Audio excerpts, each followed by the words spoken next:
ಪ್ರಿಯ ವೀಕ್ಷಕರೇ, ಎಲ್ಲರಿಗೂ ಸ್ವಾಗತ. 1891 ಜನವರಿ 7ರಂದು ಮಹಾರಾಷ್ಟ್ರದ ರತ್ನಗಿರಿ ಜಿಲ್ಲೆಯ ಅಂಜನಿಯಲ್ಲಿ ಅನಂತ ಲಕ್ಷ್ಮಣ್ ಖನೇರಿಯವರು ಜನಿಸುತ್ತಾರೆ. ಬಾಲ್ಯದಲ್ಲಿಯೇ ಸ್ವತಂತ್ರಕ್ಕೆ ಹೋರಾಡಬೇಕೆಂಬ ಹಂಬಲವಿರುವ ಅನಂತರು ಶಾಲೆಗೆ ಹೋಗುತ್ತಿದ್ದಾಗಲೇ ತೀವ್ರವಾದಿಗಳೊಂದಿಗೆ ಪರಿಚಯವನ್ನಿಟ್ಟುಕೊಳ್ಳುತ್ತಾರೆ. ಮುಂದೆ ಗಂಗಾರಾಮ್ ಅವರ ಪರಿಚಯಕ್ಕೆ ಬಂದು ಗಂಗಾರಾಮ್ ಅವರ ವಠಾರಕ್ಕೆ ಬಂದು ಬಾಡಿಗೆ ರೂಮಿನಲ್ಲಿ ನೆಲೆಸುತ್ತಾರೆ. ಗುಪ್ತ ಸಂಸ್ಥೆಯ ಸದಸ್ಯರಾಗಿ ದೇಶಕ್ಕೆ ಎಂತಹ ಕಠಿಣ ತ್ಯಾಗವನ್ನಾದರೂ ಮಾಡಲು ಸಿದ್ಧವೆಂದು ಪ್ರತಿಜ್ಞೆಯೂ ಸಹ ಮಾಡಿರುತ್ತಾರೆ. ಗಂಗಾರಾಮ್ ಅವರು ಅನಂತರನ್ನು ಸಮಯ ಬಂದಾಗಲೆಲ್ಲ ಪರೀಕ್ಷೆಗೆ ಒಳಪಡಿಸುತ್ತಿದ್ದರು. ಒಂದು ಬಾರಿ ಕೈಗೆ ಬಿಸಿ ಬಿಸಿಯಾದ ಪಾತ್ರೆ ಹಿಡಿಯುವ ಇಕ್ಕಳವನ್ನು ಕೊಟ್ಟು ಬಿಟ್ಟಿದ್ದರು. ಚೂರು ಹಿಂಜರಿಯದೆ ಅನಂತರು ಅದನ್ನು ಹಿಡಿದುಕೊಂಡಿದ್ದರು. ಕ್ರಾಂತಿಕಾರಿಗಳಿಗೆ ಕಿರುಕುಳ ನೀಡುತ್ತಿದ್ದ ಅಂದಿನ ಜಿಲ್ಲಾಧಿಕಾರಿ ಜಾಕ್ಸನ್ ಅಪ್ಪಟ ಮತ್ತು ಕ್ರೂರಿಯಾಗಿದ್ದನು. ನಿರಪರಾಧಿಗಳಾಗಿದ್ದ ನ್ಯಾಯವಾದಿ ಕೀರ್ತನಕಾರರು ತಾಂಬೆ ಶಾಸ್ತ್ರಿ ಮತ್ತು ಸಾವರ್ಕರ್ ಅವರ ಅಣ್ಣನಾದ ಬಾಬುರಾವ್ ಸಾವರ್ಕರ್ ಅವರನ್ನು ಸೆರೆಮನೆಗೆ ಕಳುಹಿಸಿ ಕ್ರಾಂತಿಕಾರಿಗಳ ಕೆಂಗಣ್ಣಿಗೆ ಗುರಿಯಾಗಿದ್ದನು. ಆಗ ಸಾವರ್ಕರ್ ಅವರು ಇಂಗ್ಲೆಂಡಿನಿಂದ ಗುಪ್ತವಾಗಿ ಬೈಬಲ್ ಪುಸ್ತಕದಲ್ಲಿ ಕಣ್ಣುಗಳನ್ನಿಟ್ಟು ಭಾರತಕ್ಕೆ ಕಳುಹಿಸುತ್ತಿರುತ್ತಾರೆ. ಅನಂತರು ಬಂದ ಗಣ್ಣಿನಿಂದ ಗುರಿ ಅಭ್ಯಾಸ ಮಾಡತೊಡಗಿದರು ಮತ್ತು ಜಾಕ್ಸನ್ನಿನ ಮೇಲೆ ನಿಗಾವನ್ನು ವಹಿಸಿದರು.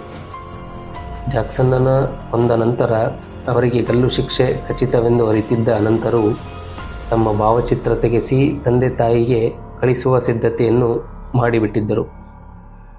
ಡಿಸೆಂಬರ್ 21, 1909ರಂದು ಕಿರ್ಲೋಸ್ಕರ್ ನಾಟಕ ಮಂಡಳಿಯು ನಾಸಿಕ್ಕಿನ ವಿಜಯಾನಂದ ನಾಟಕಗೃಹದಲ್ಲಿ ಶಾರದಾ ಎಂಬ ನಾಟಕವನ್ನು ಆಯೋಜಿಸಿದ್ದರು.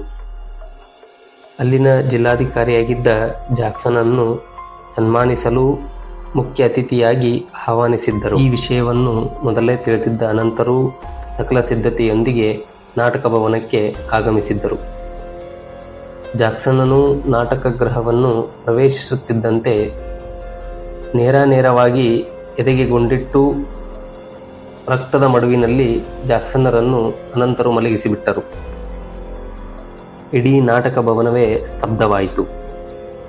ಮುಂದೆ ಅನಂತರನ್ನು ಬಂಧಿಸಲಾಯಿತು. ಅವರು ಅಂದುಕೊಂಡಂತೆ ಅವರಿಗೆ ಗಲ್ಲು ಶಿಕ್ಷೆಯನ್ನು ಸಹ ವಿಧಿಸಿದರು. ಏಪ್ರಿಲ್ 19, 1910ರಂದು ತಾನೇ ಸೆರೆಮನೆಯಲ್ಲಿ ಅನಂತರನ್ನು ಗಲ್ಲಿಗೇರಿಸಿದರು. ಅನಂತರ ದೇಹವನ್ನು ಕಾಡಿ ಕಿನಾರಿಯಲ್ಲಿ ದಹಿಸಿದರು. ಅಲ್ಲದೆ ಅಸ್ಥಿಯನ್ನು ಸಮುದ್ರದ ಜಲಸಂಧಿಯಲ್ಲಿ ಎಸೆದು ಬಿಟ್ಟರು. ಈ ಕೃತ್ಯವನ್ನು ಮೆರೆದು ಕ್ರಾಂತಿಕಾರಿಗಳಿಗೆ ಸಂದೇಶ ನೀಡಲು ಪ್ರಯತ್ನಿಸಿದರು. ಅನಂತ ಲಕ್ಷ್ಮಣ್ ಖನೇರಿಯವರು ತಮ್ಮ 18ನೇ ವಯಸ್ಸಿನಲ್ಲಿ ದೇಶಕ್ಕಾಗಿ ಏನನ್ನೂ ಲೆಕ್ಕಿಸದೆ ಹುತಾತ್ಮರಾದ ಇಂತಹ ದೇಶಭಕ್ತರ ಪರಿಚಯವನ್ನು ಮಾಡಲು ನಮಗೆ ಸದಾ ಹೆಮ್ಮೆ ಎನಿಸುತ್ತದೆ ಮತ್ತು ಯುವಕರಿಗೆ ಇದು ಪ್ರೇರಣೆಯೂ ಹೌದು. ಮತ್ತೊಬ್ಬ ಅಪ್ರತಿಮ ಕ್ರಾಂತಿಕಾರಿಯ ಪರಿಚಯದೊಂದಿಗೆ ನಿಮ್ಮ ಭೇಟಿ ಮುಂದಿನ ಶನಿವಾರ. ಭಾರತ್ ಮಾತಾ ಕಿ ಜೈ.